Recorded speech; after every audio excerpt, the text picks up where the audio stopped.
الرحيم وإذ قال إبراهيم لأبيه وقومه إنني براء مما تعبدون إلا الذي فطرني فإنه سيهدين وجعلها كلمة باقية في عقبه لعلهم يرجعون بل متعت هؤلاء وآباءهم حتى جاءهم الحق ورسول مبين ولما جاءهم الحق قالوا هذا سحر وإنا به كافرون وقالوا لولا أنزل هذا القرآن على رجل من القريتين عظيم. حضرات محترم، گزشتہ آیات میں ہم یہ بات پڑھ کے آئے ہیں کہ مشرکین مکہ جو اپنے آپ کو سیدنا ابراہیم کی اولاد بھی کہتے تھے اور یہ بھی دعویٰ تھا کہ ہم دین ابراہیمی پر چلتے ہیں، لیکن جب نبی کریم صلی اللہ علیہ وسلم نے دعوت توحید دی اور اس پہ اتنے دلائل دیے کہ ان دلائل کا جواب ان کے پاس نہیں تھا، تو اس کے جواب میں وہ ہمیشہ کہتے تھے کہ انا وجدنا آباءنا، ہم نے اپنے آبا کو اسی طریقے پہ پایا. آپ دیکھیں، اگر نبی کریم صلی اللہ علیہ وسلم نے انہیں اللہ بتوں کی پوجا سے منع کیا تو انہوں نے کہا ہم نے آبا کو ایسے پایا. اگر دوسرے ظلم و ستم جو کرتے تھے ان سے منع کیا تو کہتے ہیں ہم نے اپنے باپ کو اسی طرح پایا. اگر وہ بیت اللہ میں ننگا طواف کرتے تھے تو اللہ نے اپنے نبی کے ذریعے انہیں اس بات سے منع فرمایا، تو وہاں بھی ان کی تکرار یہی تھی کہ ہمارے آبا اسی طرح کرتے تھے. تو اللہ رب العزت اب دلیل یہ دے رہے ہیں کہ تم جن پیغمبر کے متعلق کہتے ہو کہ ہم ان کے دین پہ ہیں، یا وہ ہمارے جد امجد ہیں، یعنی ہمارے آبا میں سے سب سے بڑے ہیں، تو ان نبی کا کردار کیا تھا اپنے ماں باپ کے متعلق؟ یہی بات اللہ یہاں فرماتے ہیں وَإِذْ قَالَ إِبْرَاهِيمُ لِأَبِيهِ وَقَوْمِهِ، کہ سیدنا ابراہیم نے اپنے باپ سے بھی اور اپنی قوم سے بھی یہ بات کہی، انی براء مما تعبدون، میں اس چیز سے نفرت کرتا ہوں. دو معنی ہیں، یا بریت یا نفرت، کہ میں بیزاری کا اظہار، نفرت کا اظہار کرتا ہوں، بریت کا اظہار کرتا ہوں، میرا تعلق ہی کوئی نہیں ہے اس سے. مما تعبدون، جن کی تم عبادت کرتے ہو. اب اگر صرف والدین کا طریقہ ہی درست ہوتا تو تمہارے باپ ابراہیم یہ کیوں کہتے ہیں؟ تو انہیں کہا کہ تمہارے باپ ابراہیم نے اپنے باپ کی بات کا صاف انکار کر دیا تھا، بلکہ باپ کو سمجھانے کی کوشش کی تھی. سورت مریم کے اندر اللہ نے تفصیل کے ساتھ بیان کیا جو سیدنا ابراہیم اور ان کے باپ کے درمیان مکالمہ ہوا، اور جگہ بھی فرمایا. تو انہیں یہ بات سمجھائی جا رہی ہے کہ جس پہ بڑا اعتماد کرتے ہو، جن کے دین پہ چلنے کا دعویٰ کرتے ہو، جو تمہارے جد امجد ہیں، ان کا طرز عمل تو یہ نہیں تھا. انہوں نے تو اپنے باپ اور قوم سے بریت کا، بیزاری کا اظہار کیا تھا کہ میں نہیں کروں گا جو تم کرتے ہو، کیونکہ وہ بات معقول ہی نہیں تھی. تو جس طرح کل میں نے عرض کیا تھا کہ باپ کا اللہ نے بڑا مرتبہ بنایا، لیکن ایک طرف اگر باپ آ جائے، دوسری طرف رب کا حکم ہو، تو پھر اسلام کا قاعدہ قانون یہ ہے کہ لا طاعت المخلوق معصیت الخالق. جس بات میں اللہ کی نافرمانی ہوتی ہو وہاں مخلوق میں سے کوئی بھی ہے اس کی اطاعت نہیں جائز، پھر اللہ کی بات مانی جائے گی۔ تو یہاں اللہ رب العزت انہیں سمجھا رہے ہیں، میں تو ابراہیم کہہ رہے ہیں إِلَّا الَّذِي فَطَرَنِي فَإِنَّهُ سَيَهْدِينِ، مگر میں تو صرف اس کی عبادت کروں گا جس نے مجھے پیدا کیا ہے۔ اگر انہوں نے تجھے پیدا کیا ہے تو کرو، تو اگر وہ کچھ بھی پیدا نہیں کر سکتے بلکہ وہ تو خود اپنے آپ کے مالک نہیں ہے، تو پھر میں تو انکار کرتا ہوں ان ساری باتوں کا۔ إِلَّا الَّذِي فَطَرَنِي، میں صرف اس کی عبادت کروں گا جس نے مجھے پیدا کیا ہے۔ فَإِنَّهُ سَيَهْدِينِ، وہی مجھے رستہ دکھائے گا کہ میں نے اب آگے کیسے چلنا ہے۔ اور واقعہ تھا 2 ہجرتیں ہوئی سیدنا ابراہیم علیہ السلام۔ پہلے آپ عراق اور سے چلے، مصر میں آئے، پھر مصر سے چلے بیت المقدس میں گئے، پھر وہاں پہ بھی اپنی اولاد کو الگ الگ کیا، ایک بیوی ہاجرہ اور بیٹے اسماعیل کو بیت اللہ کے جہاں آج بیت اللہ ہے وہاں چھوڑ کے چلے گئے۔ اس وقت یہاں کوئی چیز نہیں، اور خود بیت المقدس میں رہے، یعنی یہ سب کچھ چھوڑا، باپ کو چھوڑ دیا، قوم کو چھوڑ دیا، اور اس کے بعد وطن تک کو چھوڑ دیا، غلط بات کو تسلیم نہیں کیا۔ کہا اگر ان کا ایسا کردار تھا تو تم جو کردار ادا کر رہے ہو اس کا موازنہ تو کر کے دیکھو۔ کہتے ہو ہم ابراہیمی ہیں، ہم ابراہیم علیہ السلام کے طریقے پہ ہیں، ان کی اور آپ کے کردار میں تو زمین و آسمان کا فرق ہے، دن اور رات کا فرق ہے۔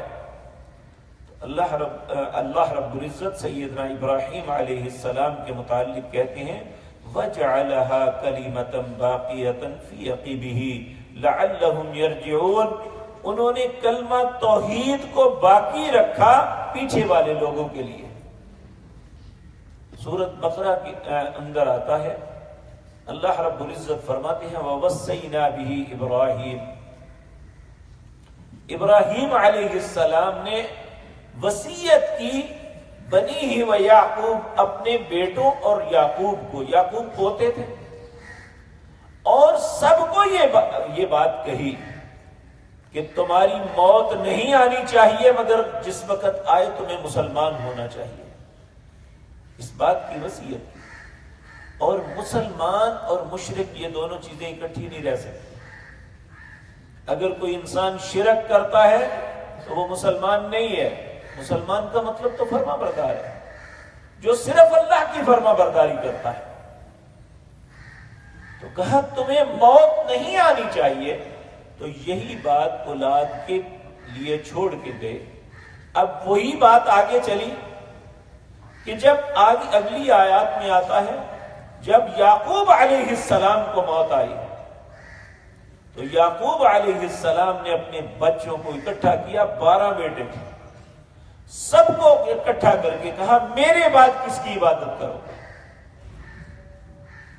یعنی یہ نہ ہو کہ جس کی طرف میں تمہیں لے کے آیا ہوں، جو ہدایت میں نے تمہیں دی ہے، جس رستے پہ میں نے چلایا ہے اسے چھوڑ دو، بتاؤ مجھے کس کی عبادت کرو گے؟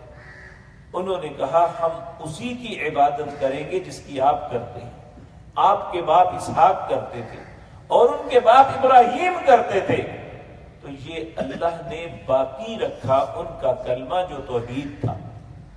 اور یہ بات یاد رکھیں، مشرک وہ ہوتا ہے، ایک ہوتا ہے کافر، وہ تو سرے سے نہ اللہ کو مانتا ہے نہ کسی کتاب کسی چیز کو نہیں مانتا، لیکن جو مشرک ہوتا ہے وہی ہوتا ہے جو اللہ کو بھی مانتا ہے لیکن اس کے ساتھ شریک بنا دیتا ہے۔ تو یہ کفار کے متعلق یہ باتیں آتی ہیں قرآن میں 20ویں پارے کے شروع میں، ان سے پوچھو یہ کس نے بنایا، یہ کہیں گے اللہ نے، یہ کس نے بنایا، یہ کہیں گے اللہ نے۔ تو سب کچھ بنایا اللہ نے، تو عبادت دوسرے کی کیوں؟ یہ باتیں اللہ رب العزت نے کچھ نہ کچھ معاملہ ان میں باقی رکھا ہوا، اور کچھ ایسے خوش نصیب ہیں جن کے اندر توحید راسخ ہوتی ہے، اللہ ان میں ہمیں بھی شامل فرما رہے ہیں۔ اللہ رب العزت فرماتے ہیں وَجَعَلَهَا كَلِمَةً بَاقِيَةً فِي عَقِبِهِ لَعَلَّهُمْ يَرْجِعُونَ، ہم نے کلمہ توحید کو باقی رہنے والا فی عقبہ ان کے بعد والوں میں لعلہم یرجعون تاکہ تم بھی لوٹ آؤ۔ بل متعت ہؤلاء وآباؤہم حتی جاءہم الحق ورسول مبین۔ یہ یاد رکھیں، جسے اللہ مال و دولت سے نواز دیتا ہے وہ یہ سمجھتا ہے کہ یہ اللہ کی مجھ پہ کرم نوازی ہے، میں ہی اللہ کا پسندیدہ ہوں۔ یہ کوئی ضروری نہیں ہوتا۔ اللہ رب العزت فرماتے ہیں بل متعت ہؤلاء، ہم نے انہیں خوب توشہ دیا، بہت سا، ان کے آبا کو بھی بہت دیا، حتی جاءہم الحق ورسول مبین، جب ان کے پاس حق اور رسول ظاہر آ گیا، یعنی نبی کریم صلی اللہ علیہ وسلم ان کے اندر آ گئے۔ وَلَمَّا جَاءَهُمُ الْحَقُّ قَالُوا هَذَا سِحْرٌ، جب یہ حق ان کے پاس آیا تو کہنے لگے یہ تو جادو ہے۔ یعنی جادو کس طرح ہے؟ یہ قرآن کا جواب نہیں دے سکے، اس جیسی صورت نہیں بنا سکے، اور اس جیسا کلام پیش نہیں کر سکے، تو پھر کہا یہ تو ایک جادو ہے۔ العیاذ باللہ۔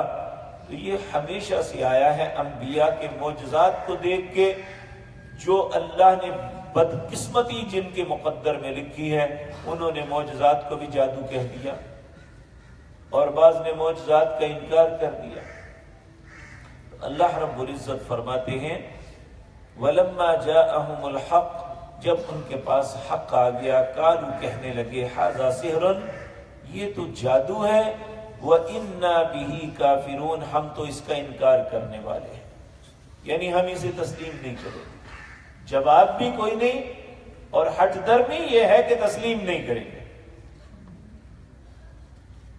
اور پھر کہتے ہیں وَقَالُوا لَوْلَا نُزِّلَ هَذَا الْقُرْآنُ عَلَى رَجُلٍ مِّنَ الْقَرْيَتَيْنِ عَظِيمٍ، اگر یہ اللہ نے قرآن اتارنا ہی تھا تو ان دو بستیوں میں سے جو امراء تھے، فلاں فلاں نام لیتے تھے، یعنی جن کے پاس بڑا مال تھا، بڑی بڑی سرداریاں تھی، بڑے خاندانوں کے وہ سردار سمجھے جاتے تھے، کہتے تھے اگر قرآن اللہ نے اتارنا تھا تو ان پہ اتارتا۔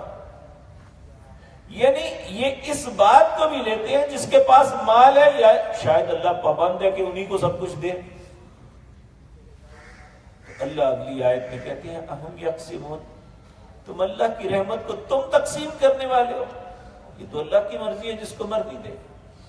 اور یہ تانا دیتے تھے نعوذ باللہ نبی کریم صلی اللہ علیہ وسلم کو کہ اگر یہ نبوت ملنی ہوتی تو ہم اتنے بڑے سردار، اتنے مالدار، اتنے عیالدار، ایک یتیمی کو ملنی تھی۔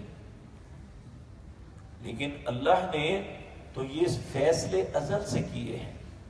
نبی کریم صلی اللہ علیہ وسلم نے فرمایا اللہ نے اپنی مخلوق کے دلوں میں جھانکا، دیکھا کون دل کا اچھا ہے، اپنی مخلوق میں سے سب سے بہترین جس کے دل کو پایا وہ محمد الرسول اللہ صلی اللہ علیہ وسلم۔ اب اللہ کے نزدیک تو اچھا ہی ہے، یہ تو نہیں کس کا اولاد کس کی زیادہ ہے، مال کس کا زیادہ ہے، یہ تو ایسی بات ہے، مال اور اولاد دینے والا تو اللہ ہے۔ اللہ رب العزت فرماتے ہیں یہ متاع ہم نے دیا ہے، یہ انہیں پاگل کر دیتا ہے۔ اور آج بھی ہم دیکھتے ہیں کہ وہ لوگ جنہیں اللہ نے اپنی مہربانی اور عطا سے دنیا کی نعمتوں سے نوازا ہوتا ہے، وہ دیندار لوگوں کا مذاق اڑاتے ہیں کہ اگر اللہ کو تم اتنے ہی پسند ہوتے تو تمہیں نہ مل جاتا۔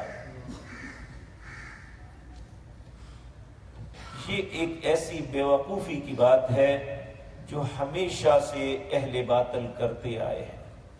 کبھی انہیں اپنے تعداد کی زیادتی پہ بڑا ناز ہوتا ہے، کبھی مال و دولت اور قوت و طاقت پہ ہوتا ہے۔ حالانکہ ساری چیزیں اللہ کی نظروں میں کچھ نہیں. اللہ اگر کسی کے متعلق دیکھتا ہے تو اس کے دل کو دیکھتا ہے. نبی کریم صلی اللہ علیہ وسلم نے فرمایا ان اللہ لا ينظر الى صورکم و اموالکم. نہ اللہ تمہاری صورتوں کو دیکھتا ہے نہ تمہارے مالوں کو دیکھتا ہے. ولکن ينظر، لیکن وہ دیکھتا کیا ہے؟ الى قلوبکم و اعمالکم. وہ یا تمہارے دلوں کو دیکھتا ہے یا تمہارے اعمال کو دیکھتا ہے. اللہ کی نظر ہمارے مالوں پہ ہماری اولادوں پہ نہیں ہے، وہ تو خود دینے والا ہے. اس لیے ہمیں ان باتوں پہ غلط فہمی میں مبتلا نہیں ہونا چاہیے، بلکہ سب کچھ ہونے کے باوجود ایمان کی فکر کرنی چاہیے. وہ غریب ہے یا امیر، کہ ہمارا ایمان قائم ہے یا نہیں، ہم توحید پہ قائم ہیں یا نہیں، اللہ کی فرما برداری پہ قائم ہیں یا نہیں. اگر یہ سب کچھ ہے تو الحمدللہ، وگرنہ بہت بڑی بدقسمتی ہوگی. العیاذ باللہ. اللہ ہم سب کو شرک، کفر، ہٹ درمی سے محفوظ رکھے. اللہ اپنی فرما برداری میں زندہ رکھے، اسی پہ موت نصیب فرمائے. اقول قولی ھذا واستغفر